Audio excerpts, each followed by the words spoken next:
नमस्कार दोस्तों, हमारे YouTube चैनल में आप सभी का एक बार फिर से स्वागत है। हम समीक्षा अधिकारी के प्रश्न पत्र को सॉल्व कर रहे हैं, जिसमें कि 2021 का हमने इसमें से 2021 में जो प्रीलिम्स का जीएस का पेपर होता है और हिंदी का पेपर होता है, इसके जो डिस्कशन है वो चैनल पे ऑलरेडी अपलोडेड है, आप जाके वहाँ पे देख सकते हैं। और जो 2021 में मुख्य परीक्षा हुई, जो कि 24 अप्रैल 2022 को हुई, उसमें जीएस का जो सामान्य अध्ययन का प्रश्न पत्र है, वो आज हम इसको पूरा डिस्कस करेंगे। हिंदी का जो जिसमें कि 30 प्रश्न आते हैं, वो चैनल पे अपलोडेड है, आप जाके वहाँ पे देख सकते हैं। तो हम इसके वन बाय वन सारे क्वेश्चंस को लेते हैं। इसमें टोटल 120 प्रश्न हैं और इसको हम दो पार्ट में करेंगे, ठीक है। तो चलिए शुरू करते हैं। सबसे पहला प्रश्न, अफगानिस्तान पर आधिपत्य के समय बाबर को किसने भारत पर आक्रमण करने के लिए निमंत्रण दिया था? तो देखिए, दौलत खान का नाम आता है कि इसने बाबर को बुलाया था। उस समय ये पंजाब का क्या था, सूबेदार था, दौलत खान लोधी। और मेवाड़ के शासक राणा सांगा ने भी भारत पर आक्रमण करने के लिए बाबर को आमंत्रित किया था। लेकिन दौलत खान ये सोच रहा था कि ये जो बाबर है तैमूर की तरह आएगा और इंडिया में या दिल्ली पे इब्राहिम लोदी को हराएगा और फिर वापस चला जाएगा। उसके बाद फिर मैं यहाँ का जो राजा या सुल्तान जो भी बनना होगा मैं बनूंगा। और राणा सांगा की भी कुछ सोच ऐसी ही थी लगभग। लेकिन उसके एक ही साल बाद फिर राणा सांगा को खानवा के युद्ध में बाबर ने हराया था। ठीक है, तो यहाँ पे जो सही आंसर होगा वो होगा दौलत खान। प्रश्न नंबर दूसरा है, डेथ इन बनारस पुस्तक के लेखक कौन है? तो ये जोनाथन पेरी, इन्होंने डेथ इन बनारस पुस्तक लिखी थी। इनकी अन्य रचनाएं भी हैं, पैट्रोटिज्म और क्लासेज ऑफ लेबर, उसके बाद है फिर कॉस्ट एंड किनशिप इन कंगारा। ये तीन इनकी बुक्स हैं। प्रश्न संख्या 3 है, अब देखिए, ब्लीचिंग पाउडर को क्या कहते हैं, प्लास्टर ऑफ पेरिस को क्या कहते हैं, वॉशिंग पाउडर को क्या कहते हैं और बेकिंग सोडा को क्या कहते हैं? तो यहाँ पे हम देखते हैं, ब्लीचिंग पाउडर को क्या कहते हैं, कैल्शियम ऑक्सीक्लोराइड। और प्लास्टर ऑफ पेरिस को calcium sulphate hemihydrate, washing soda को सोडियम कार्बोनेट और बेकिंग सोडा को सोडियम बाइकार्बोनेट। बहुत ज़्यादा कन्फ्यूजिंग वाली ये चीज़ें होती हैं, इनको थोड़ा ध्यान से नोट कर लीजिएगा, जिससे बार बार रिवीजन करते रहें और आपको ये चीज़ें याद रहें। नेक्स्ट प्रश्न है, ऑस्ट्रेलिया के कुछ प्रांत दिए गए हैं और उनकी कैपिटल पूछी गई है, क्या क्या है? तो उसमें न्यू साउथ वेल्स की कैपिटल, क्वींसलैंड की, विक्टोरिया की और वेस्टर्न ऑस्ट्रेलिया की कैपिटल पूछी गई है कि क्या क्या है। तो न्यू साउथ वेल्स की जो कैपिटल है वो है सिडनी, क्वींसलैंड की ब्रिस्बेन है, विक्टोरिया की मेलबोर्न है और वेस्टर्न ऑस्ट्रेलिया की पर्थ है। ठीक है, इसके बाद जो नेक्स्ट प्रश्न है, कुछ ऑर्गेनाइजेशन दिए गए हैं, उनके इस्टेब्लिशमेंट ईयर दिए गए हैं और दोनों इनको आपको मैच करना है कि कौन कौन से हैं। तो यहाँ पे इसमें है ललित कला अकादमी, जिसकी स्थापना हुई 1954 में, संगीत नाटक अकादमी, इसकी स्थापना 1952 में हुई और राष्ट्रीय नाट्य विद्यालय की स्थापना 1959 में हुई और संस्कृति संसाधन और प्रशिक्षण केंद्र की स्थापना 1979 में हुई। ठीक है, इसके बाद प्रश्न संख्या 6 है, निम्नलिखित बाघ अभ्यारण्य टाइगर रिजर्व में से कौन सा मध्य प्रदेश में स्थित नहीं है? तो ये जो अमनगढ़ है, ये अमनगढ़ खाली मध्य प्रदेश में स्थित नहीं, बाकी बांधवगढ़, कान्हा और संजय दुबरी ये सब मध्य प्रदेश में ही स्थित हैं। अमनगढ़ कहाँ पे स्थित है? अमनगढ़ उत्तर प्रदेश के बिजनौर जिले में स्थित है, जिसका कि एरिया 95 वर्ग किलोमीटर है। इसे कार्बेट बाघ अभ्यारण्य के बफर क्षेत्र के रूप में घोषित किया गया है, जबकि बांधवगढ़, कान्हा, संजय दुबरी बाघ अभ्यारण्य कहाँ पे है? ये मध्य प्रदेश में है। नेक्स्ट क्वेश्चन है, निम्नलिखित में से कौन सा कोयला आधारित बिजली संयंत्र उत्तर प्रदेश में स्थित है? अब इसमें डरलीपाली, दादरी, सिंगरौली और विंध्याचल, इसमें से पूछा गया कि कौन से ऐसे हैं जो यूपी में हैं। तो यहाँ पे दादरी और सिंगरौली जो है वो उत्तर प्रदेश में स्थित कोयला आधारित बिजली संयंत्र है। डार्लीपॉली उड़ीसा में और विंध्याचल कहाँ पे है? ये मध्य प्रदेश में है।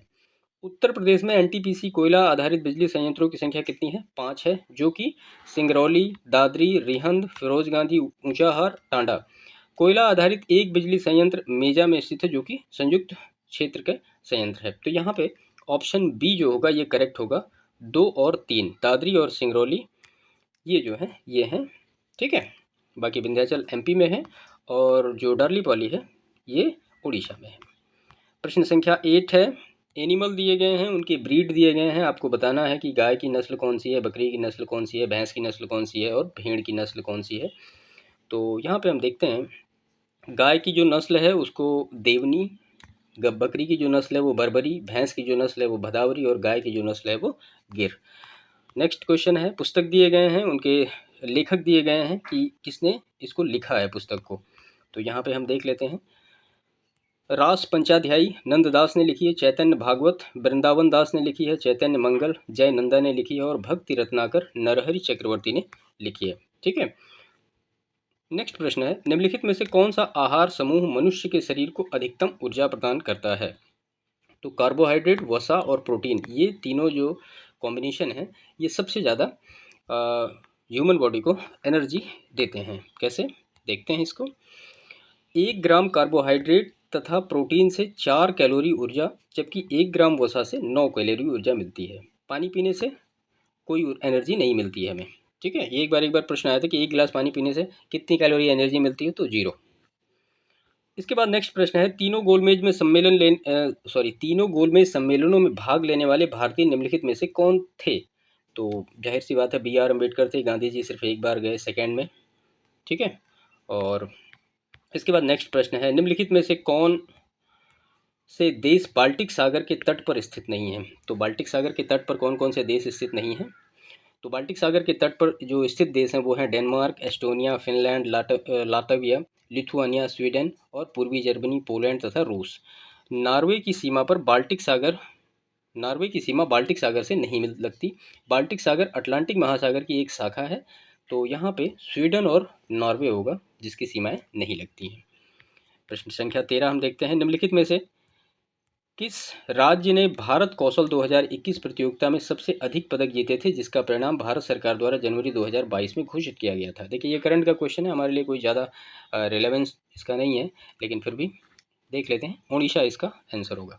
इसके बाद नेक्स्ट प्रश्न है, हम देखते हैं क्वेश्चन नंबर 14। हिमालय में त्रिशूल शिखर के संदर्भ में निम्नलिखित में से कौन सा कथन सही है? तो पहला कथन इसमें दिया गया कि यह उत्तराखंड के बागेश्वर जिले में स्थित है, और दूसरा है यह चोटी 7500 मीटर से भी अधिक ऊंची है। इसका एक्सप्लेनेशन देखते हैं हम कि जो त्रिशूल चोटी है, तो त्रिशूल जो है वो पश्चिमी कुमाऊं की 3 हिमालय पर्वत चोटियों का समूह है, जिसकी सबसे ऊंची चोटी त्रिशूल फर्स्ट 7120 मीटर है। 3 चोटियों को त्रिशूल फर्स्ट, त्रिशूल सेकंड और त्रिशूल थर्ड का नाम दिया गया है। त्रिशूल समूह नंदा देवी अभ्यारण्य को घेरने वाली चोटियों के वलय के दक्षिण पश्चिम कोने का निर्माण करता है।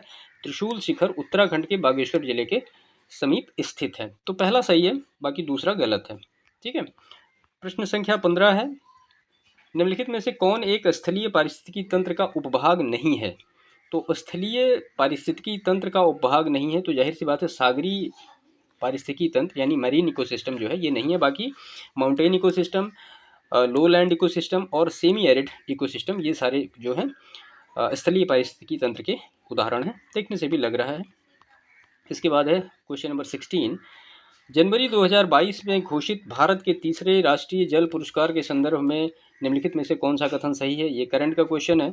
उत्तर प्रदेश को सर्वश्रेष्ठ राज्य श्रेणी में विजेता घोषित किया गया, और इसका दूसरा जो स्टेटमेंट है, उत्तर प्रदेश के मुजफ्फरनगर जिले को उत्तरी जोन श्रेणी में सर्वश्रेष्ठ जिला घोषित किया गया। तो इसका जो आंसर सही है वो है सी ऑप्शन यहाँ पे, यानी दोनों ही स्टेटमेंट ये सही हैं। ठीक है, प्रश्न संख्या 17 है, ये पॉलिटी का एक क्वेश्चन है, हम इसको देखते हैं। भारत के संविधान के भाग 9A में निम्नलिखित क्षेत्र की स्थानीय स्वशासन की इकाइयों को संवैधानिक आधार प्रदान किया गया। तो 9A में किसको संवैधानिक आधार प्रदान किया गया? ठीक है, तो यहाँ पे ऑप्शन बी जो है ये करेक्ट ऑप्शन है। क्या है? भारतीय संविधान के भाग 9A में शहरी क्षेत्र की स्थानीय स्वशासन इकाइयों को 1992 के 74वें संविधान संशोधन अधिनियम द्वारा संवैधानिक दर्जा दिया गया। इसे नगर पालिकाएं नाम दिया गया, और अनुच्छेद 243P से लेकर 243ZG में इससे संबंधित उपबंध किए गए। जबकि भाग 9 में पंचायत शीर्षक से ग्रामीण क्षेत्र की स्थानीय स्वशासन की को संवैधानिक आधार प्रदान किया गया। ठीक है, तो यहाँ पे ग्रामीण क्षेत्र को जो दिया गया वो भाग 9 में दिया गया, और जो शहरी क्षेत्र को दिया गया वो 9A में दिया गया, और इसको 9 में दिया गया। ठीक है, यहाँ पे जो इससे अनुसूची रिलेटेड है वो है 11, और जो शहरी क्षेत्र वाली नगर पालिका से जो अनुसूची रिलेटेड है वो 12। 11वीं अनुसूची उसमें विषय कितने हैं आप हमें कमेंट करके बताइए, और 12वीं अनुसूची में कितने विषय हैं इसको भी आप हमें कमेंट करके बताइए। ये प्रश्न PCS में पूछा गया है एक बार। ठीक है, नेक्स्ट प्रश्न है, निम्नलिखित में से कौन जैव डीजल पौधा है? तो जेट्रोफा, बहुत बार ये एग्जामिनेशन में पूछा गया है। जेट्रोफा जो है ये बायोडीजल प्लांट है। उसके बाद नेक्स्ट प्रश्न है, मंदसौर प्रशस्ति किस शासक की उपलब्धियों का विवरण प्रस्तुत करता है?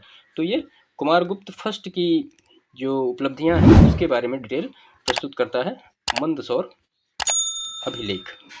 मंदसौर अभिलेख में गुप्त शासक कुमार गुप्त प्रथम की उपलब्धियों का विवरण दिया गया है। मंदसौर प्रशस्ति की रचना कवि वत्स भट्ट ने की थी। मंदसौर अभिलेख में ही सूर्य पूजा का वर्णन किया गया है तथा रेशम का काम करने वाले लोगों को भी इसमें वर्णन किया गया है। गुप्त काल में कुमार गुप्त प्रथम ने ही सर्वाधिक अभिलेख जारी कराए। इसके बाद नेक्स्ट प्रश्न है, पार्वती अर्गा रामसर स्थल के संदर्भ में निम्नलिखित में से कौन सा कथन सही है? यह उत्तर प्रदेश के गोंडा जिले में स्थित है। यह एक पक्षी अभ्यारण्य है। तो यहाँ पे दोनों ही स्टेटमेंट सही हैं।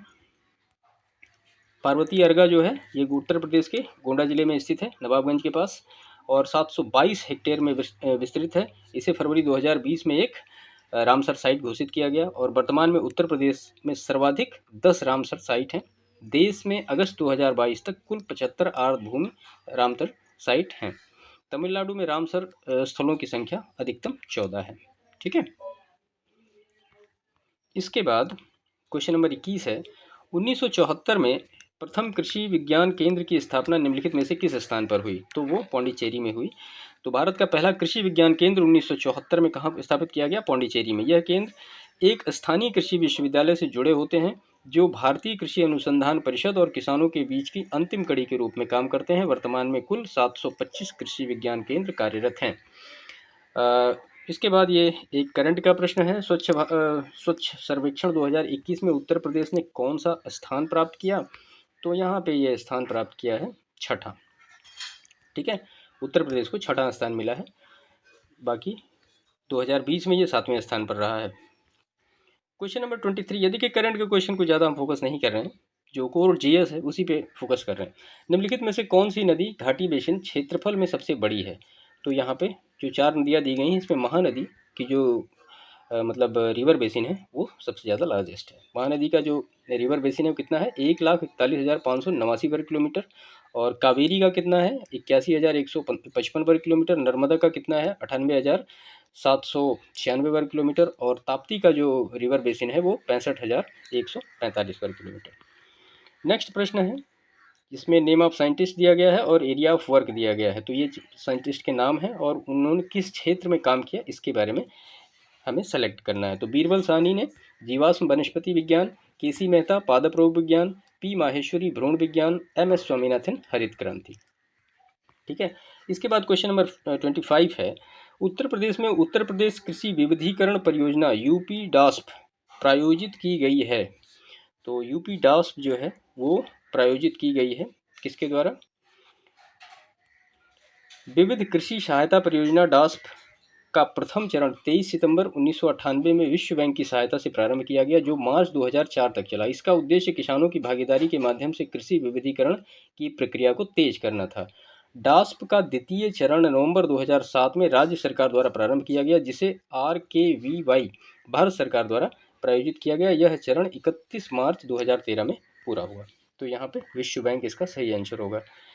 नेक्स्ट प्रश्न है, उत्तर प्रदेश में कृषक समृद्धि आयोग की स्थापना निम्नलिखित में से किस वर्ष हुई? तो ये 2017 में कृषक समृद्धि आयोग की स्थापना हुई और मुख्यमंत्री इसके अध्यक्ष होते हैं। कृषक समृद्धि आयोग का उद्देश्य 2022 तक क्या है? किसानों की आय दोगुनी करना है। उसके बाद ये एक हिस्ट्री का प्रश्न है, शेर शाह सूरी के संदर्भ में निम्नलिखित में से कौन सा कथन सही है? वह एक शानदार प्रशासनिक व्यवस्था के निर्माता थे। तो सही बात है, उसी की जो प्रशासनिक व्यवस्था थी बाद में उसको अकबर ने फॉलो किया था। और जो दूसरा स्टेटमेंट है, हालांकि एक शासक के रूप में उसके गुण युद्ध के मैदान पर उनकी जीत से अधिक उल्लेखनीय नहीं। इसमें लिखा है, मध्यकालीन भारतीय इतिहास में शेर शाह सूरी न सिर्फ एक शासक के रूप में प्रसिद्ध बल्कि वह एक सुदृढ़ प्रशासनिक, आर्थिक, सैन्य व्यवस्थापक आदि के रूप में भी प्रसिद्ध है। वास्तव में उसकी प्रसिद्धि का मूल कारण युद्ध विजय से इतर उसकी प्रशासनिक व्यवस्था में ही निहित था। ठीक है। उसके बाद क्वेश्चन नंबर 28 हम देखते हैं, जनवरी 2022 में निम्नलिखित में से किस स्थान पर भारत के पहले ओपन रॉक संग्रहालय का उद्घाटन किया गया? तो ये किया गया हैदराबाद में। क्वेश्चन नंबर 29 है, दिल्ली में पुराने किले के भीतर बनी मस्जिद किला ए कोहना का निर्माण किया गया। किसने? ये शेर शाह ने कराया था। दिल्ली के पुराने किले के भीतर बनी मस्जिद किला ए कोहना का निर्माण शेर शाह ने कराया था। शेर शाह सूरी ने हुमायूं को पराजित करने के बाद अपने निजी इस्तेमाल के लिए मस्जिद का निर्माण कराया, जो उनकी शाही आकांक्षा का प्रतीक बन गया।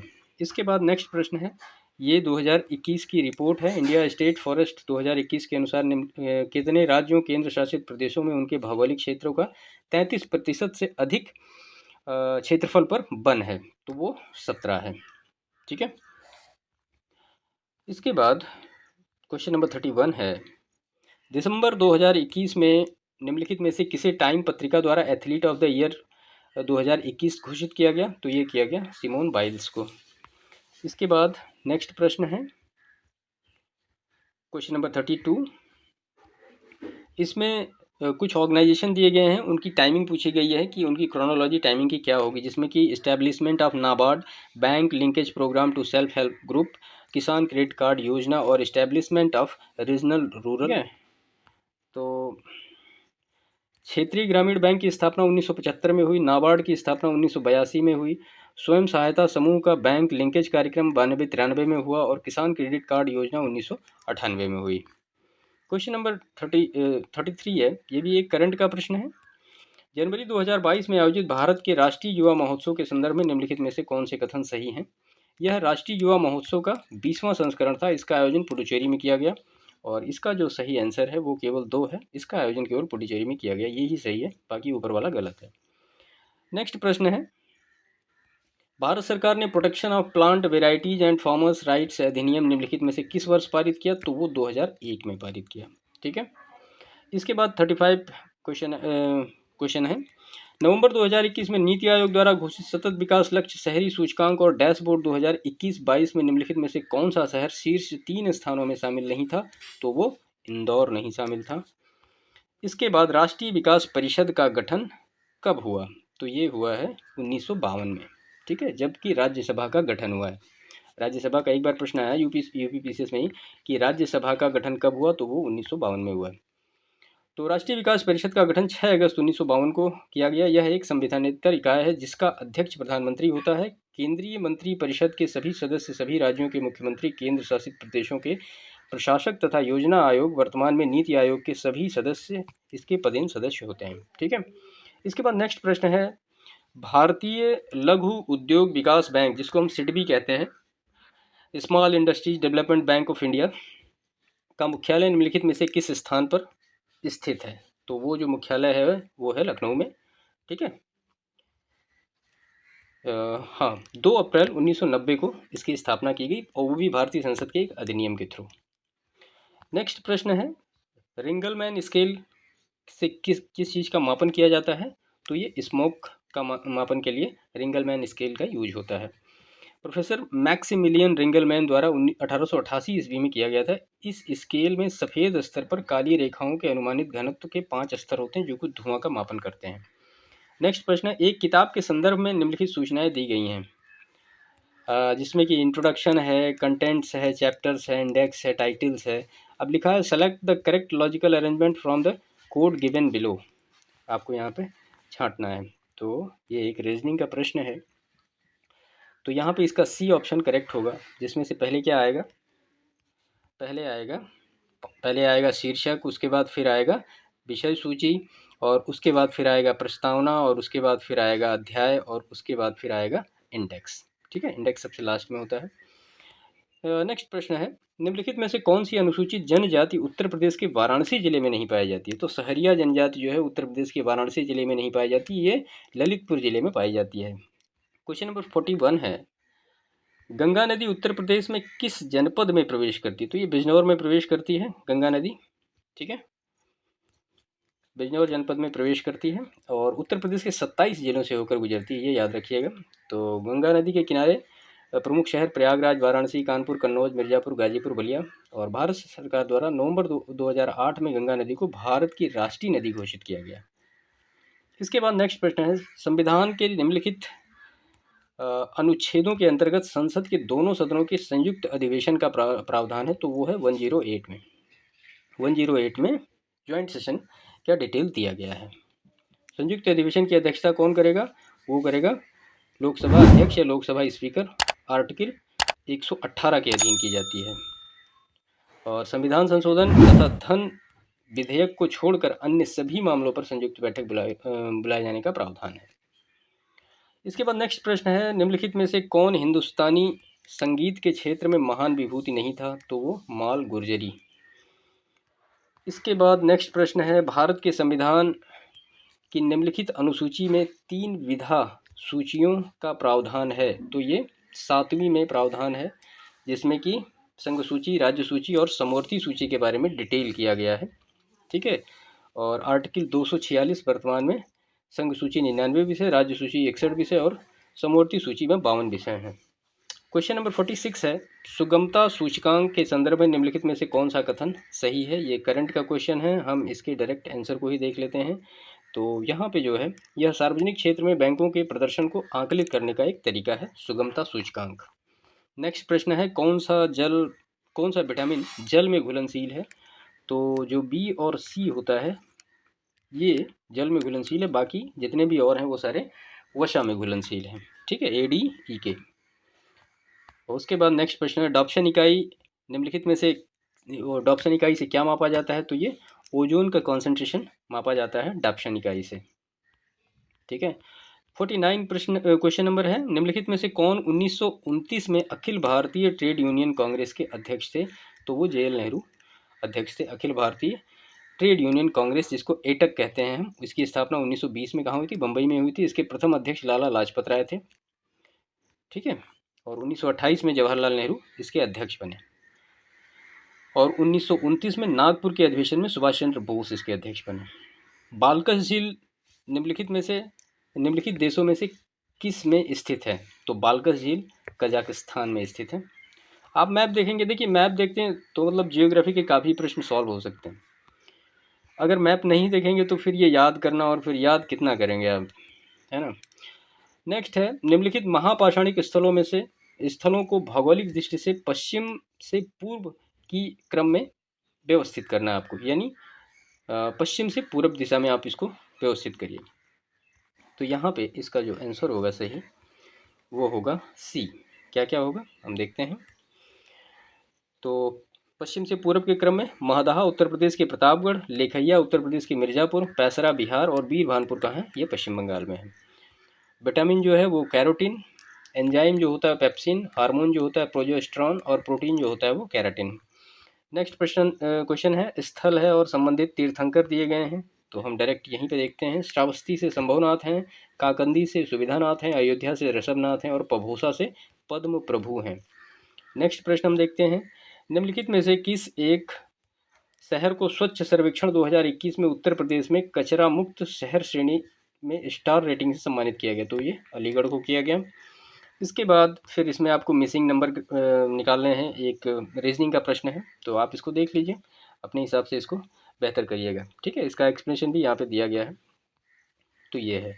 इसके बाद फिर क्वेश्चन नंबर 56 है, 1809 में राजा राम मोहन राय ने अपनी प्रसिद्ध पुस्तक गिफ्ट टू मोनोथिस्ट निम्नलिखित में से किस भाषा में लिखी। तो वो फारसी भाषा में लिखी 1809 में।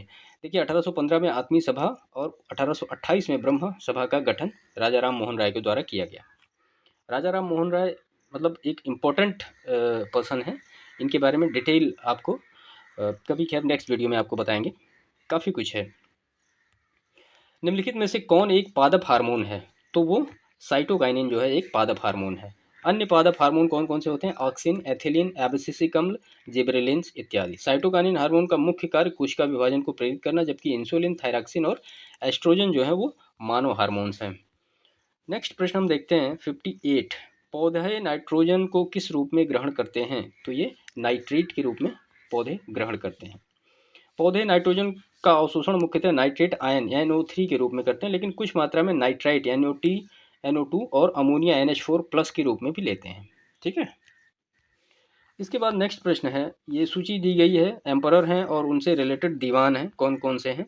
तो अकबर से रिलेटेड जो दीवान थे वो मुजफ्फर खान, जहांगीर से गियास बेग एतमादुद्दौला, शाहजहां से सादुल्ला खान और औरंगजेब से असद खान। इसके बाद क्वेश्चन नंबर 60 है, कुछ संस्थान दिए गए हैं और उनकी लोकेशन दी गई है कि कहाँ कहाँ पे हैं, तो हम इसको डायरेक्ट यहीं से देखते हैं।